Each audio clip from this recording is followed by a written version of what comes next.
नमस्कार, मैं विकास कुमार।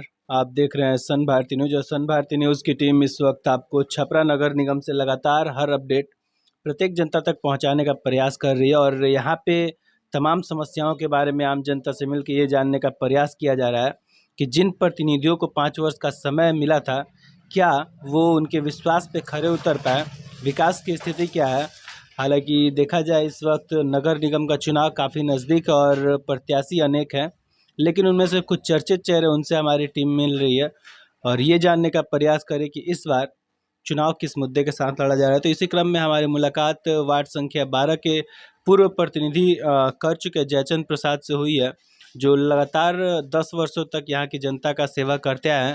हालांकि पिछली बार चुनाव में हार का सामना करना पड़ा, तो क्या उन तमाम कमियों को दूर कर पाया और जनता के दिल में किस हद तक जगह बना पाया है, इस बार का मुद्दा क्या है, टारगेट क्या है, इन्हीं बातों पे हम चर्चा करेंगे। लेकिन पहले आइए हम आपको उनसे मिलवाते हैं। बहुत बहुत स्वागत है सर आपका हमारे चैनल पे। धन्यवाद। बहुत अच्छा लगा। आप सन भारती से चैनल से बिलोंग करते हैं और मुझे खुशी हुई आपसे मिल करके।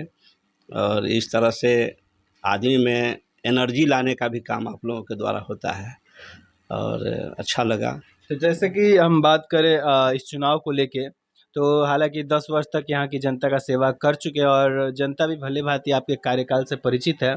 अगर हम उस समय की बात करें तो जो 10 वर्ष का समय जनता आपको दी थी, उस वक्त क्या ऐसे कार्य थे जो आज भी चर्चा का विषय है जनता के बीच?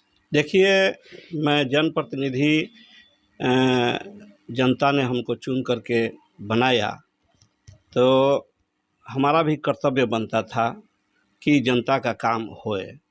यहाँ लोग पॉलिसी अपनाते हैं कि जो वोट देगा उसका काम होगा, जो देगा नहीं देगा उसका नहीं होगा। मेरे साथ वैसा बात नहीं था। जो दिया उसका भी जय जय, जो नहीं दिया उसका भी जय जय। आखिर उनका प्रतिनिधित्व कौन करेगा? हम वार्ड 12 से चुनाव जीत करके आए, तो हम ही करेंगे। उनका कोई भी सुख दुख या कोई भी काम होना चाहिए, समय से होना चाहिए। हालांकि बिहार में समय से काम कोई हो नहीं पाता है, लेकिन प्रयास होता है कि हर आदमी जो हमारे पास काम लेकर के आया या हमारे नज़र में अगर जिनका कोई काम है करना चाहिए तो होना चाहिए। मेरा यह सिद्धांत है। तो उन 10 वर्षों के बीच का अगर हम बात करें तो वार्ड नंबर 12 में क्या ऐसे कार्य थे जो आज भी यहाँ की जनता उसका नाम लेती है, या फिर पिछली बार चुनाव में हार का कारण क्या रहा? हार का कारण जैसे होता है कि क्या कहा जाता है, मारपीट राजनीति के तरीक़ा से होता है। और जो विगत चुनाव में जिनकी जीत हुई वो एक पॉलिसी अपनाए और मार खा करके और चुनाव जीतना एक पॉलिसी उनका रहा। सहानुभूति वोट बटोरने के लिए अपने झगड़ा करके और चुनाव मैदान से अपना निकाले। लेकिन जनता के बीच खरा उतरे कि नहीं उतरे ये जनता बताएगी इस बार के चुनाव में। जैसे कि पिछले 5 साल को लेके बात करें तो हालांकि प्रतिनिधि के पद पे नहीं थे, एक आम जनता की तरह वार्ड नंबर 12 में आपका जीवन व्यतीत हुआ। अगर विकास की हम बात करें तो धरातल पे किस तरह की समस्याएं आज मौजूद हैं? समस्याएं तो बहुत हैं और यहाँ बहुत सारी सरकार की योजनाएं चल रही हैं जिससे लोग भी परेशान हैं। जैसे नल जल योजना एक लंबा इस समय का ये काम है, एक दिन में होने वाला नहीं है, लेकिन जनता परेशान है इसलिए कि रास्ता कोर कर छोड़ दिया गया। कुछ वहाँ भी राजनीति हुआ कि भाई फलाने घर के पास काम नहीं होना चाहिए, वो हमारे एंटी हैं तो वो हैं। तो इससे परेशानी जनता को होती है, लेकिन लंबा समय का ये सब काम है। अगर हो जाएगा तो जब काम होता है तो परेशानियाँ होती हैं। और वैसे भी यहाँ बहुत सारी परेशानियाँ हैं लोगों के बीच, जो जनप्रतिनिधि चाहे तो उसका निवारण हो सकता है। जैसे कि 10 वर्ष इस क्षेत्र का आप प्रतिनिधित्व कर चुके हैं, उस बीच क्या कुछ कार्य आपके द्वारा हुए थे इस वार्ड में? जनता हमारा प्रयास रहा है हमेशा। हम जनप्रतिनिधि रहे हैं तब भी और नहीं रहे हैं तब भी हमारे पास कोई भी काम लेकर के आता है तो हमारा प्रयास होता है कि आने वाले व्यक्ति का काम होए। न होना दूसरी बात है। बहुत लोग कहते हैं कि भाई हो जाएगा, लेकिन करते नहीं हैं, प्रयास भी नहीं करते हैं। मेरे में ऐसा नहीं है। होना न होना अपने जगह पर है, लेकिन प्रयास आदमी करता है, काम भी होता है। तो जैसे कि वर्तमान में अभी फिर से जनता से जनसंपर्क कर रहे हैं, फीडबैक कैसा आ रहा है, जन समर्थन कैसा मिल रहा है? जनता के बीच आना जाना है, लेकिन जो है अब जनता के ऊपर निर्भर करता है कि हमारा फीडबैक कैसी देती है। हर चुनाव जीतने वाला व्यक्ति जो है जनता के बीच में जाता है तो चुनाव जीतने के लिए जाता है, आश्वासन भी मिलता है, लेकिन सही रूप से जानकारी किसी दूसरे के माध्यम से होगा कि चुनाव मैदान में कौन खरा उतरेंगे, कौन जीतेंगे, कौन हारेंगे। क्या स्वयं प्रतिनिधि नहीं अपने बता कार्य पे विश्वास है कि उन 10 वर्षों की तुलना और इन 5 वर्षों की तुलना करके ये तो जनता कैसे कैंडिडेट को चुनना चाहेगी? ये तो जनता के ऊपर निर्भर करता है कि किसके काम से संतुष्ट जनता रही है और रहेगी, ये जनता के ऊपर निर्भर करता है। जैसे कि देखा जा रहा है कि इस वक्त जनता के मन में भी एक शंका बना हुआ है कि हर बार प्रत्याशी आ रहे हैं और वोट लेके जा रहे हैं, लेकिन जनता से जो वादे कर रहे हैं वो वादे निभा नहीं पा रहे हैं। क्या कहना चाहेंगे इस बारे में? देखिए, मेरा जहाँ तक सवाल है, 2016 में बिहार सरकार का नल जल योजना, नाली और सड़क योजना का कार्य में हम बढ़ चढ़ कर के हिस्सा लिए, जिसके कारण 2016 में वार्ड संख्या 12 में 22 रोड उसमें पास सेंक्शन हुआ। मतलब जनता हमको नहीं कि या किसी कारण से हमारी हार हुई, लेकिन आने वाला प्रतिनिधि जो रहा, इस 22 गो जो रोड का निर्माण कराया वो मेरा लाया हुआ था, जनता भी जानती है। तो कहीं ना कहीं ये प्लस पॉइंट उनके लिए होगा। अभी तो जनता निर्णय करेगी कि प्लस पॉइंट किनको दे रही है, लाने वाले को दे रही है कि बनाने वाले को दे रही है। अगर हम बात करें, अगर हम नहीं लाते तो 22 वार्ड में 22 को रोड का निर्माण नहीं हो पाता। बात सही है।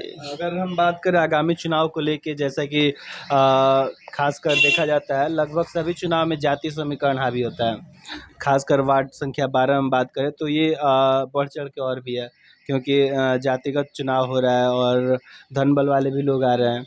तो क्या लग रहा है इस बार जनता किस तरह कैंडिडेट को चुनना चाहिए? क्या फिर से जनता जाति समीकरण में बटेगी, या फिर आपको अपने कार्य पे विश्वास है ताकि सभी धर्म सभी जाति से जनता आपको फिर से वोट करेगी? देखिए, जातिवाद का जहाँ तक बात है, हम जातिवाद को आधार मानकर चुनाव नहीं लड़ते हैं और न कार्य करते हैं। कार्य अगर होता है तो सबके लिए, यहाँ जाति का ही नहीं है। जनता अपने स्वतः चुन लेगी जहाँ तक उम्मीद है, क्योंकि हमारे यहाँ जाति वगैरह का ही प्रभाव नहीं है। हमारे वार्ड में और मेरे साथ किसी भी धर्म के लोग, किसी भी जाति के लोग आते हैं, सबका काम होता है, बराबर नज़रों से देखा जाता है। तो आगामी चुनाव में अगर जनता फिर से मौका देती है तो क्या टारगेट रहेगा वार्ड संख्या 12 के लिए? क्या अहम मुद्दे रहेंगे? सबसे प्राथमिकता किन कार्यों को दिया जाना चाहिए? देखिए, वार्ड में प्राथमिकता तो पहला तो प्राथमिकता सफाई का होता है, दूसरा प्राथमिकता होता है विकास का। चूँकि नगर निगम का चुनाव है, अगर वार्ड गंदा रहे तो उससे रोग भी बढ़ेंगे। तो पहला प्राथमिकता सफाई का ये रहना चाहिए मेरे अनुसार। जनता के अनुसार तो नहीं बता सकते हैं, लेकिन पहला प्राथमिकता सफाई का हुआ। विकास हर मुद्दे पर, लाइट का हुआ, रोड का हुआ, नाला का हुआ। और मैं ज़्यादा तो कुछ ही नहीं करूँगा, लेकिन परिचय या कैसे कहाँ से फंडिंग होगा, सरकार के यहाँ से कैसे लाया जाएगा, ये सब का अनुभव है, जिसका फ़ायदा जनता को मिलेगा, मिलता है और आने के बाद भी मिलेगा। हम कहीं ना कहीं विकास के रास्ते में एक बाधा बना हुआ है भ्रष्टाचार, जो लगातार बढ़ते जा रहा है। इस पे क्या कहना चाहेंगे? भ्रष्टाचार तो अपने जगह पर है, लेकिन इस भ्रष्टाचार के होते हुए भी विकास कैसे हो, अगर ठान लेवे आदमी तो विकास होगा। क्या जनता मौका देगी तो भ्रष्टाचार पर अंकुश लगेगा? देखिए, भ्रष्टाचार पर अंकुश तो देने और लेने दोनों आदमी पर निर्भर करता है। अगर हम घूस नहीं दें तो भ्रष्टाचार नहीं बढ़ेगा, और घूस लेने वाला घूस नहीं लें तो भ्रष्टाचार नहीं बढ़ेगा। तो ये दोनों एक दूसरे के पूरक हैं। अब इसी में काम निकालना है। अगर विकास का काम सामने आया तो सरकार के यहाँ से कैसे लड़ करके हम काम लेवें, ये जनप्रतिनिधि के ऊपर निर्भर करता है कि वो कैसा स्वभाव का है, कैसा पहुँच का है, कैसा कार्य करने वाला है, विकासात्मक कार्य करने वाला है कि वो भी भ्रष्टाचारी है। कहीं ना कहीं जनता को भी ये सोच समझ के वोट करना होगा कि कैसे कैंडिडेट को चुनना। जनता जानती है, खास करके हम जयचंद जी को हमारे वार्ड के बच्चे बच्चे तक जानते हैं, जहाँ तक मेरा उम्मीद है। तो आगामी चुनाव को लेकर जनता से क्या अपील रहेगा? अपील है कि जनता अगर बुलाएगी तो उनके साथ दुख और सुख दोनों में खड़े रहते हैं, खड़ा रहेंगे। हर विकास का काम करते हैं, करते रहेंगे। मौका मिलना चाहिए, अब जनता के ऊपर निर्भर करता है। तो जैसा कि अभी तक हमारी बात जयचंद जी से हो रही थी, जो पूर्व में वार्ड पार्षद रह चुके हैं और यहाँ की जनता का लगातार 10 वर्षों तक सेवा किए हैं। कहीं न कहीं इनका मानना है कि जनता उन 10 वर्षों के कार्य को लेके और पिछले 5 वर्ष के कार्यों को लेके तुलना करेगी और फिर से एक सही कैंडिडेट को चुनना चाहेगी, ताकि क्षेत्र में जो विकास की गति रुकी हुई है, उससे अग्रसर किया जाए और वार्ड संख्या 12 को एक बार फिर से विकास के रास्ते पे लाके आने वाले समय में इसे एक विकसित और आदर्श वार्ड के रूप में सामने लाया जाए। तब तक के लिए हमारे साथ बने रहिए सन भारती न्यूज़ पे। धन्यवाद।